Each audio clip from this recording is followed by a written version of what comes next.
Gostaria então de remontar a mesa, convidando então o nosso vice-presidente e os palestrantes para compor a mesa.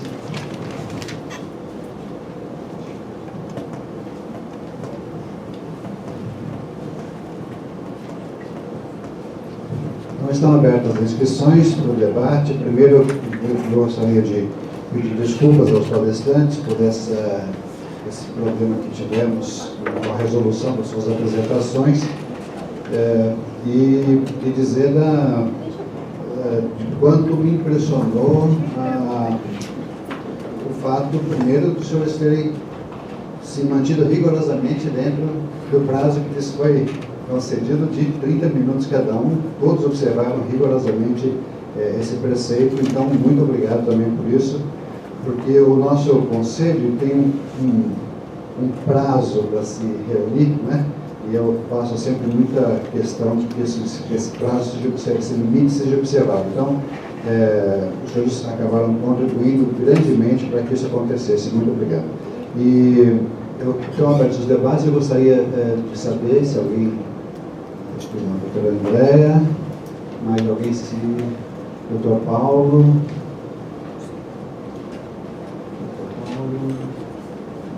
Carlos Alexandre, Tereza, ok.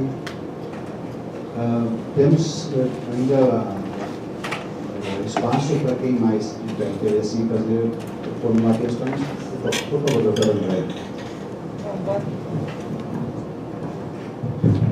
Boa tarde a todos e a todas. Em primeiro lugar, gostaria de cumprimentar o tema por ter trazido um pessoal tão qualificado, tão ativo e com tantas informações melhor pegar outro preciosas. microfone.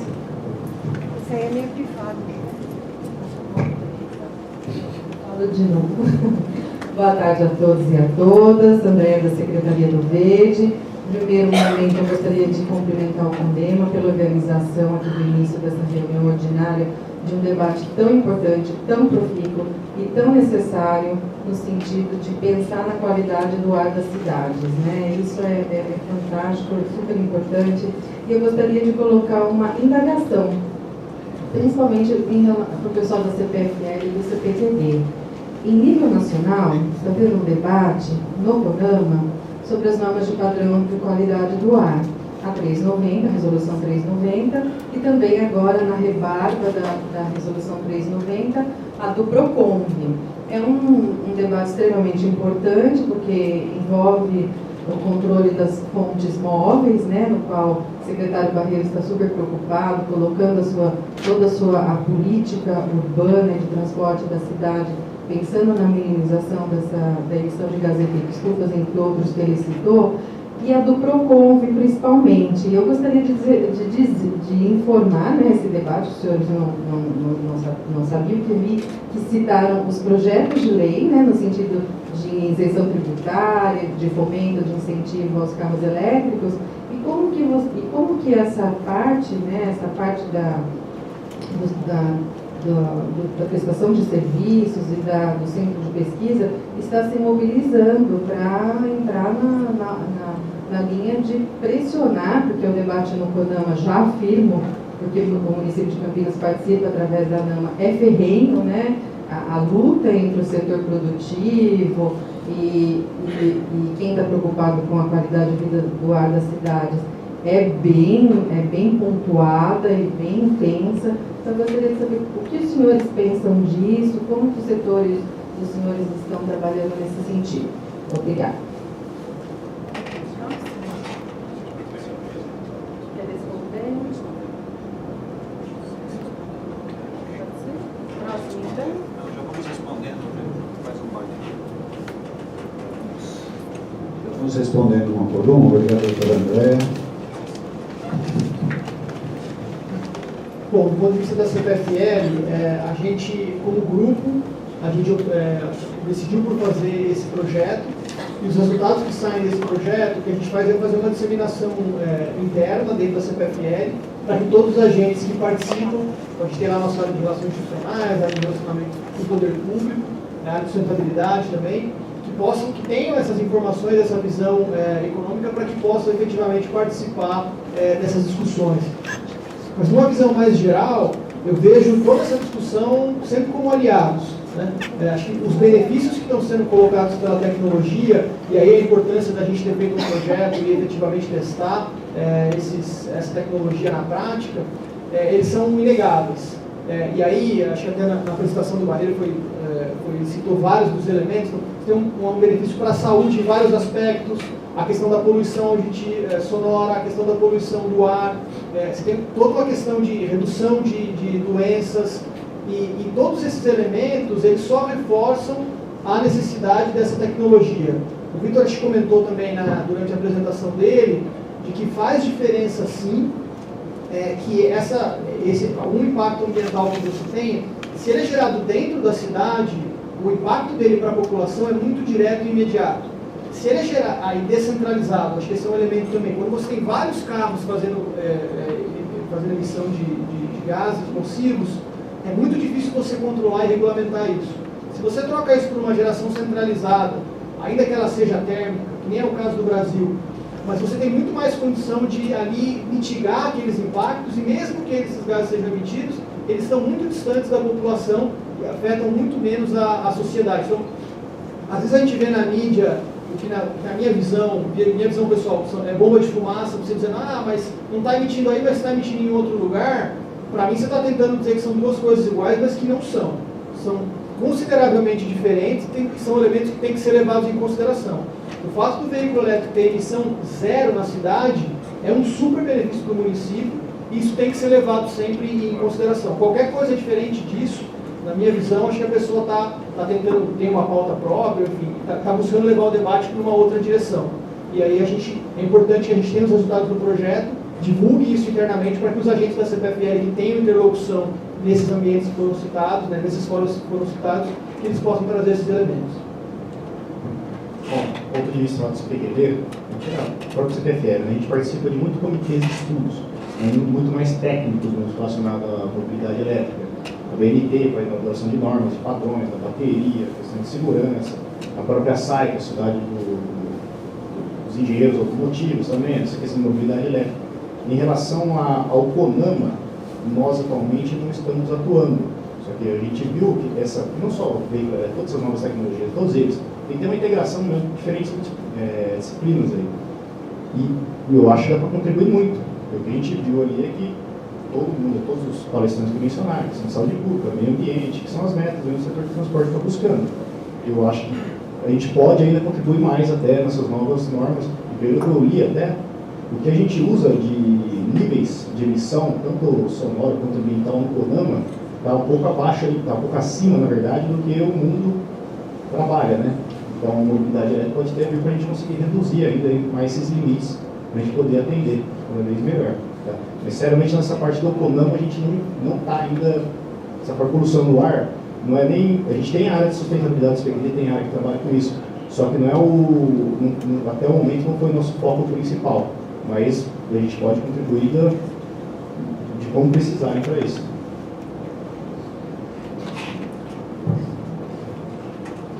Dr. Paulo Tavares, por favor.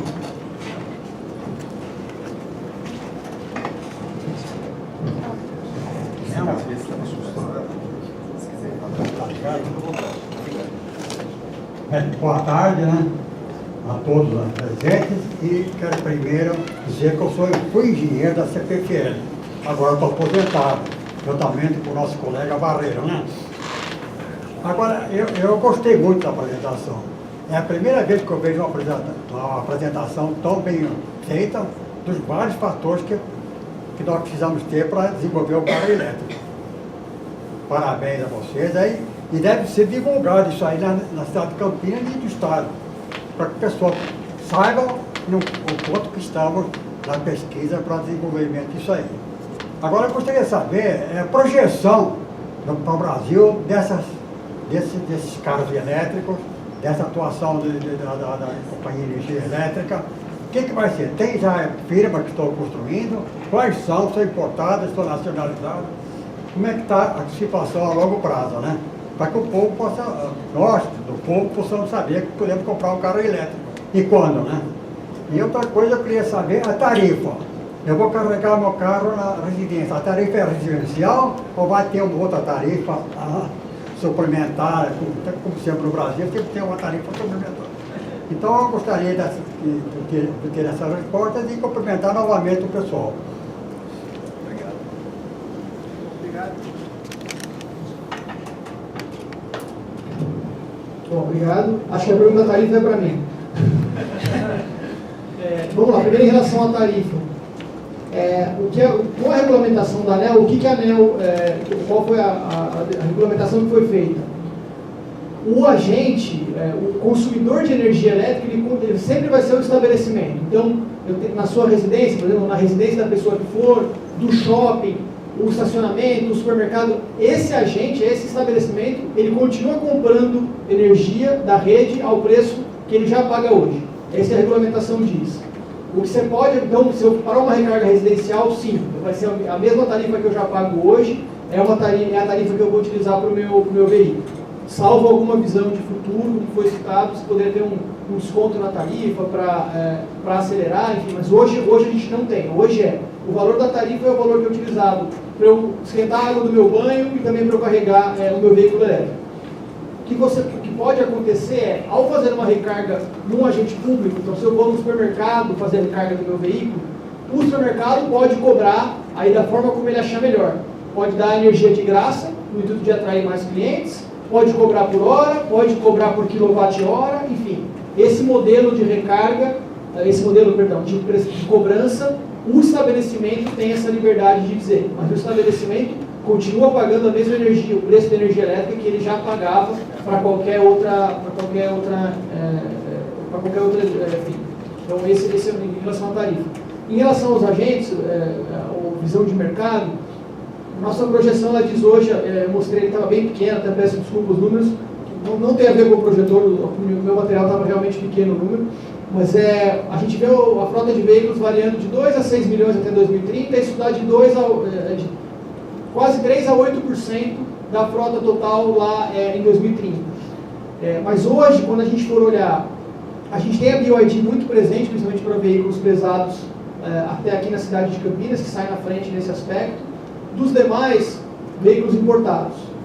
Todos eles têm, a Renault tem, a BMW tem, a BYD tem também, mas vários dos agentes têm o veículo sempre importado.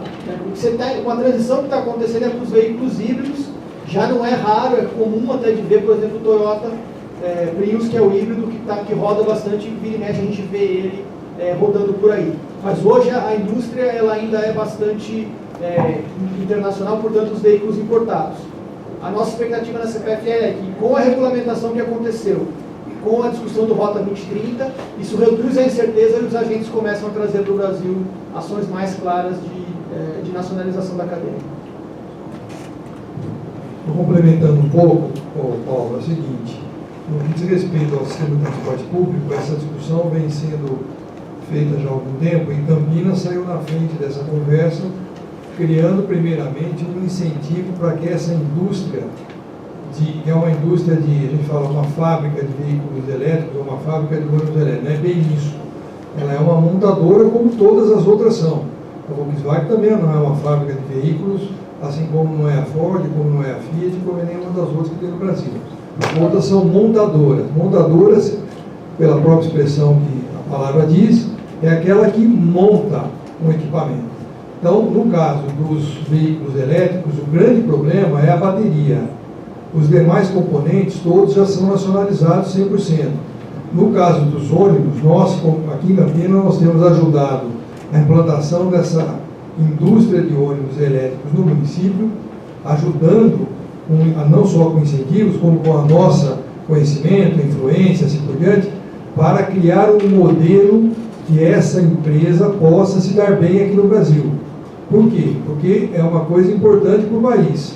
É a primeira empresa montadora de ônibus elétricos que está se implantando no Brasil. Eles têm um know-how espetacular, eles já fazem isso na China, fazem nos Estados Unidos, fazem na Hungria, fazem na Alemanha, já tem outras indústrias de montagem, né?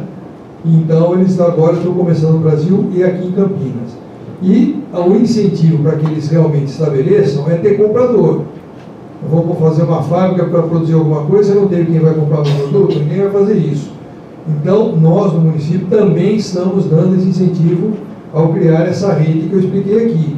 Com essa quantidade de veículos que nós pretendemos adquirir agora, nesses próximos meses, nesses próximos anos, nós que eu falo não é exatamente o poder público, mas quem vai operar o sistema aqui, que vai adquirir esses ônibus, vai dar um arranque nessa indústria, ela vai se estabelecer, na nossa visão, de maneira definitiva e vai criar um modelo de sistema de transporte elétrico que vai ser copiado pelos outros. Campinas vai ter o seu modelo copiado assim que for implantado aqui, porque nós estamos tendo a coragem de sair na frente. Aquela história da inovação que eu mencionei, né?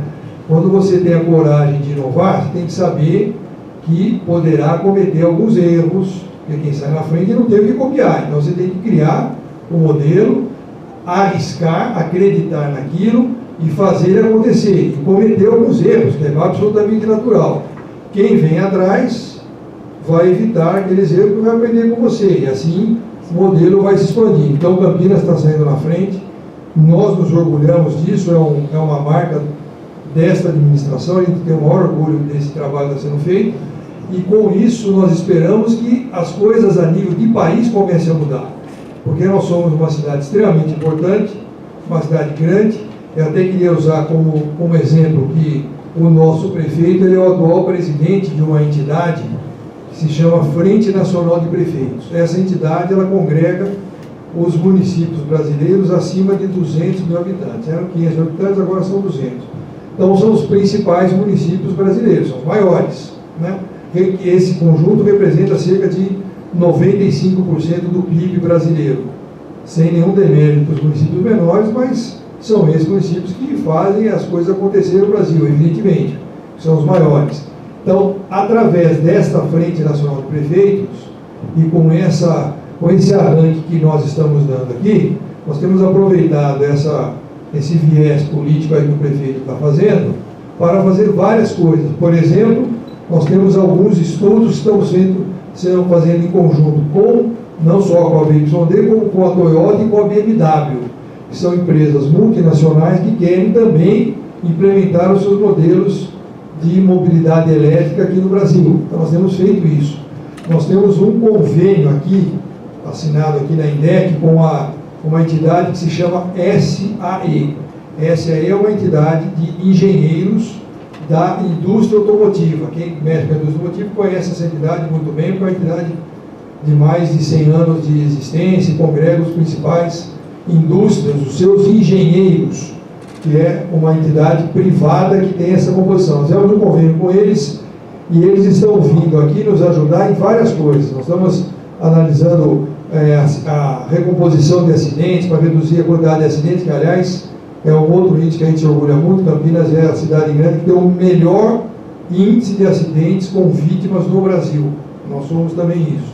Bom, mas esse grupo tem lá engenheiros da Mercedes, da Toyota, da BMW, de montadoras desse porte que estão vendo isso acontecer aqui e estão trazendo pessoas usando esse canal para discutir conosco, para trazer conhecimento e tal. Então, uma coisa puxa a outra, né? E isso eu acho que vai ter um desenvolvimento muito rápido, um espaço de tempo muito curto, por esse dinamismo que essas coisas estão acontecendo.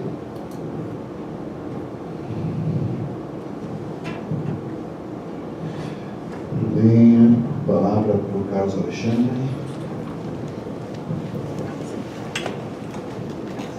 Boa tarde, senhores conselheiros, boa tarde à mesa. Primeiro quero parabenizar o CONDEMA também, senhor presidente. Acho que a gente tem evoluído bastante, o CONDEMA está se prestando na reunião ordinária a executar aquilo que é o propósito da reunião ordinária. Nas câmaras técnicas, internamente, a gente discute os detalhes para deliberar depois. E a reunião ordinária ela traz também, além dos debates internos do dia a dia do trabalho do CONDEMA, as pautas que são importantes para que se entenda como está a evolução aí da sociedade, como o CONDEMA deve contribuir com isso nas suas pautas internas. Eu tenho 3 encaminhamentos a fazer, que vai envolver os 3 representantes da mesa. Então, a CPFL, eu queria dirigir o primeiro questionamento, que é assim: a gente vem acompanhando a questão da energia, da economia, mercado de energia. Então, a própria ANEEL desenvolveu já uma série de padrões e nós estamos aí com o mercado se ampliando. Nós não vamos ter mais as concessionárias somente fornecendo energia. A gente vai ter um intermediário que vai lá adquirir, por exemplo, a placa fotovoltaica, como os supermercados. Nós já temos algumas redes que adotaram esse princípio e elas vão passar a ser fornecedoras de energia também através do projeto fotovoltaico deles. O senhor citou o exemplo de repente, o supermercado ir lá e colocar um sistema para poder abastecer, né? Então, eu queria entender da parte da CPFL melhor, como que vocês estão tratando isso. A CPFL não vai deixar de ganhar enquanto concessionária, porque ela deixa de ter um custo para operacionalizar, o que esse agente fará, e ele vai pagar a taxa que é da CPFL depois, com relação à transmissão e outros caráteres aí da concessão que vocês detêm. Mas como que vocês vão trabalhar nessa questão de mercado para você fazer a transversalização de todas essas iniciativas para a economia de baixo carbono, que é o nosso foco, que é o nosso tema, o nosso interesse?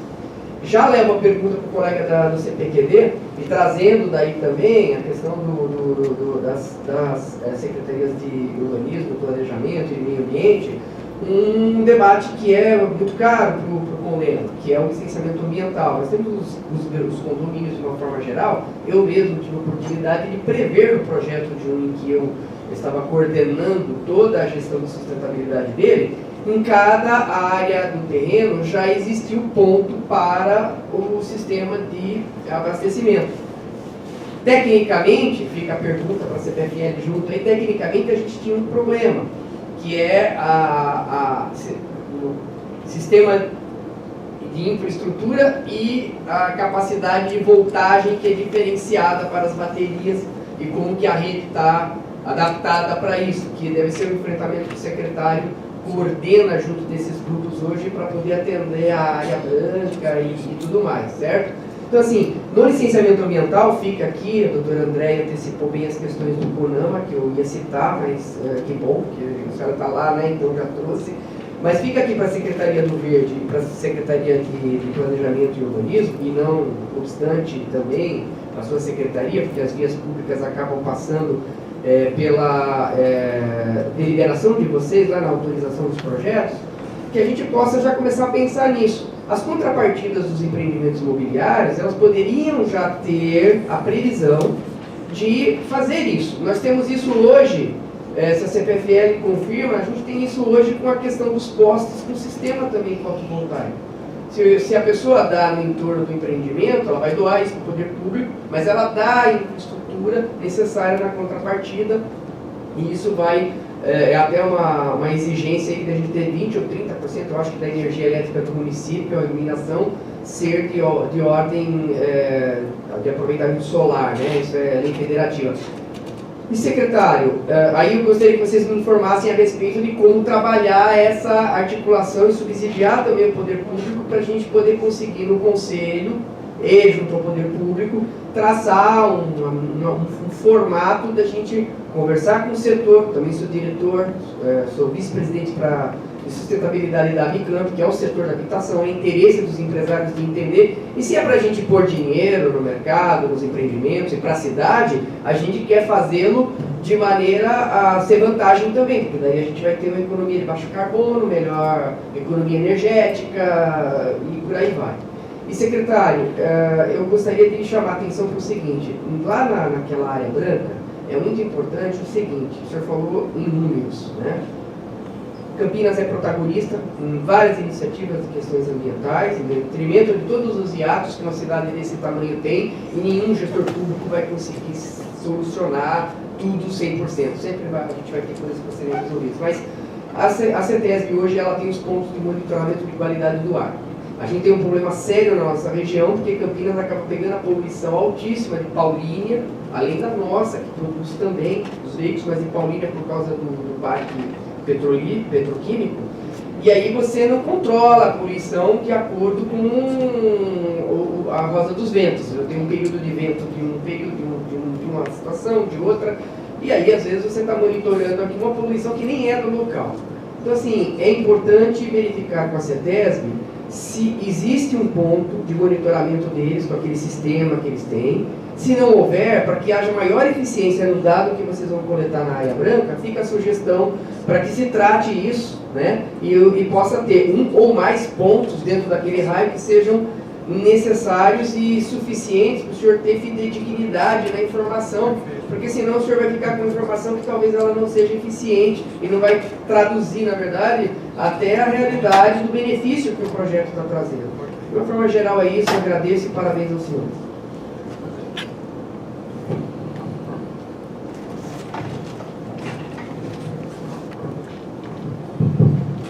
Bom, referente à questão lá do condomínio, questão técnica de voltagem da tensão de alimentação não é para ser dificuldade, tá? A questão técnica de veículo elétrico de instalação não tem nenhum desafio novo.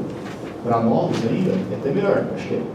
Isso que é importante, para as novas edificações, já ter essa previsão realmente de vários veículos elétricos, e dependendo de como for esse condomínio, o medidor eletrônico de energia dele vai estar centralizado. E aí o apartamento, a casa dele vai estar num local mais distante. Como é que a vaga do carro, do elétrico, ele pode estar em outro ponto. Então como é que você vai fazer esse faturamento? Vai ter um medidor individual do eletrocusto, que aí depois vai bater na conta do condomínio, já vai direto para a conta dele, né? Que paga o condomínio. É mais essa questão de como faturar. Na questão técnica, a voltagem e a tensão não é para ser empecilho nenhum. Então, só tem um carro só, que a gente fala, né, da importação, né? Que ele não carrega, já sendo um pouco mais técnico, o 220 monofásico. Nossa característica aqui é 220 bifásico, tá? Mas a grande maioria dos carros você consegue carregar ele dessa maneira, 220 bifásico. Não tem problema algum tecnicamente de você fazer a montagem do seu eletrocusto lá, da sua estação de recarga, é só essa questão de faturamento, tá? Acho que na mesma linha, uma dúvida que surge e também foi regulamentada recentemente pela ANEEL se eu tiver que fazer um reforço de rede porque eu estou colocando uma carga muito grande para veículos, quem vai arcar com esse custo? E o que a regulamentação diz exatamente a regra que eu tenho hoje para grandes cargas, para alta e baixa tensão, é a regra que eu vou manter. Então hoje, se eu sou um consumidor residencial em baixa tensão e preciso de uma carga nova, mesmo que tenha que ser feito um reforço na rede, esse custo não é cobrado de mim, porque eu sou baixa tensão. Na alta tensão, se eu construir uma fábrica ou uma garagem de ônibus que envolve muita carga, aí o que a regulamentação diz esse custo ele tem contrapartida da empresa ou do solicitante, do consumidor que está solicitando esse reforço de rede, essa nova carga e, portanto, esse reforço de rede. Em relação ao outro ponto da sua pergunta, Paulo, né? Alexandre. Desculpa, perdão, Alexandre. Alexandre, em relação ao seu primeiro ponto, a nossa estratégia em relação ao amadurecimento de novas tecnologias do setor elétrico. A gente está em uma transição muito grande no setor elétrico, que você deixa de ter uma pessoa ou as pessoas como sendo consumidores, muito passivos no setor, então, basicamente, você pedia uma conexão de carga e recebia ali o serviço da sua concessionária, e você tem uma série de novas tecnologias surgindo, onde cada um dos consumidores passa a ter um papel muito ativo nesse setor. Então, o que eu antes era só um consumidor, eu continuo sendo um consumidor, mas eu vou decidir se eu vou ter um veículo elétrico ou não, eu vou decidir se eu vou colocar um painel fotovoltaico ou não, daqui a pouco eu vou decidir se eu vou ter uma bateria residencial na minha casa ou não. Então, essas várias decisões que vão sendo tomadas pelos consumidores, seja ele residencial, seja ele industrial, comercial, elas têm, obviamente, contrapartida e têm impacto para a rede. Eu, distribuidora, e isso é discussão recorrente de planejamento estratégico da CPFL, eu, distribuidora, independentemente da decisão dos agentes, eu continuo sendo responsável pela qualidade da energia que chega na casa de cada um dos consumidores. Então, qual que é a nossa discussão de planejamento estratégico? Essas tecnologias estão aparecendo e para o consumidor é super benéfico. Todo consumidor quer ter uma condição e um preço viável. Daqui a pouco eu ter um painel solar, eu gerar minha própria energia de forma limpa, eu armazenar isso numa bateria para o caso de ter uma interrupção, eu ter o meu veículo elétrico. Então, não adianta, e nem é a nossa intenção, você lutar contra esse tipo de tecnologia. As tecnologias estão aí, elas são benéficas para a sociedade e elas trazem uma contribuição, trazem um avanço para os consumidores. Então, o grupo, você vai ver na sua estratégia, tenta se adaptar a esse contexto. Não está na nossa mão decidir pela velocidade de penetração dessas tecnologias. Então, o que eu faço? Eu preciso garantir, do ponto de vista de distribuidora, que todas essas tecnologias penetre, né, que sejam implementadas, instaladas na rede, mas que haja uma organização para que, do ponto de vista técnico, isso não cause nenhum problema, nem para mim, nem para o vizinho. Porque às vezes você põe um painel solar, você desregula a tensão e o problema não vem nem para a concessionária, ele vai para o vizinho da pessoa que instalou. Então, eu, distribuidor, eu preciso sim atuar para manter o controle organizado dessa entrada. E isso de um lado, garantir que a regulamentação protege a distribuidora no sentido de proteção do cliente. E de outro, novos mercados surgem. Então, por que a CPFL está estudando veículo elétrico? Eu não tenho intenção nenhuma de fabricar veículo, mas um modelo de prestação de serviço de recarga de veículo elétrico é algo que está próximo do meu mercado hoje, né? Instalar painel solar, como hoje eu já tenho no grupo CPFL a Envo, que faz instalação de painel solar. Lá atrás, a gente via isso, mas será que isso não é um competidor das empresas que eu já tenho hoje? A gente estudou, amadureceu essa ideia, porque a gente tem buscado, inclusive em discussão interna e relacionamento com o órgão regulador, ir por essa linha. Na mesma linha, a gente fez também um projeto de P&D estruturante, onde a gente instalou 231 painéis solares em residências que ficam em Barão Geral, exatamente para avaliar. Olha, quando uma pessoa põe o painel solar, isso não é um problema para a rede. Quando uma pessoa compra um veículo elétrico, isso não é um problema para a rede. Mas quando 230 pessoas no mesmo alimentador colocam um painel solar, opa, isso pode ser que seja um problema para a rede, então vamos estudar. E aí daí a origem do P&D, para que isso possa alimentar a decisão da nossa diretoria de como transitar nesse mundo. Mas a gente apoia, é favorável e acompanha as mudanças tecnológicas.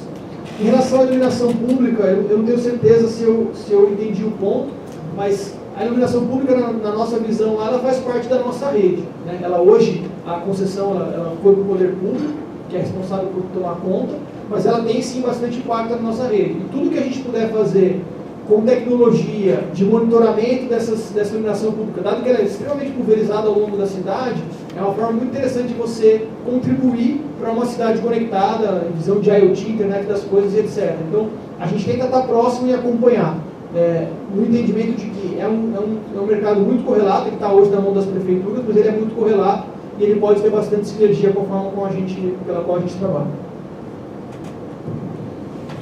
A questão que você levantou, Carlos, é uma preocupação que nós temos com relação, primeiro, àquilo que eu tentei mencionar, que é como que isso impacta na saúde das pessoas, entendeu?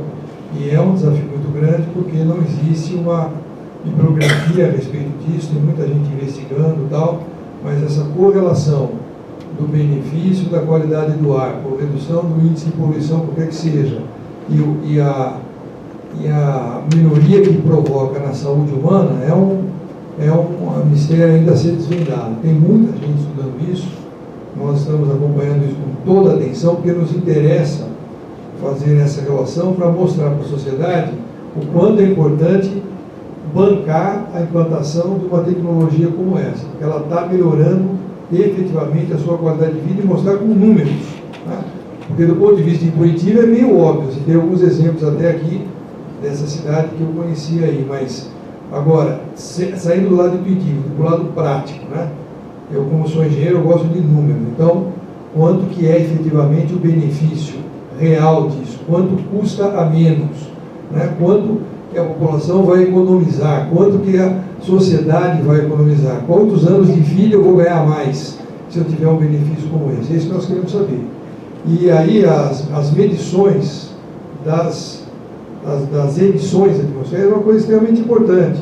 E nós vamos começar a fazer isso desde a fábrica, porque o fabricante ele tem lá os índices de medição das emissões do ônibus que ele produz lá, ônibus a diesel. Né? Exato. Então, a partir dali, a cada ano, como qualquer veículo, ele sofre uma degradação. Não é à toa que os veículos hoje são compostos de catalisadores, etc., para poder reduzir os índices de emissão, porque a partir do momento que o motor vai se desgastando, ele vai sendo cada vez mais poluente. Isso é natural, faz parte do processo químico de degradação de um motor. Então, também nos preocupa isso, com o natural envelhecimento da frota, mas ainda ela estando dentro de uma vida útil, o quanto que ele passa a poluir mais em relação a um veículo 0 km. Quer dizer, tudo isso nós estamos vendo uma forma de medir efetivamente para poder qualificar melhor o projeto que está sendo implementado.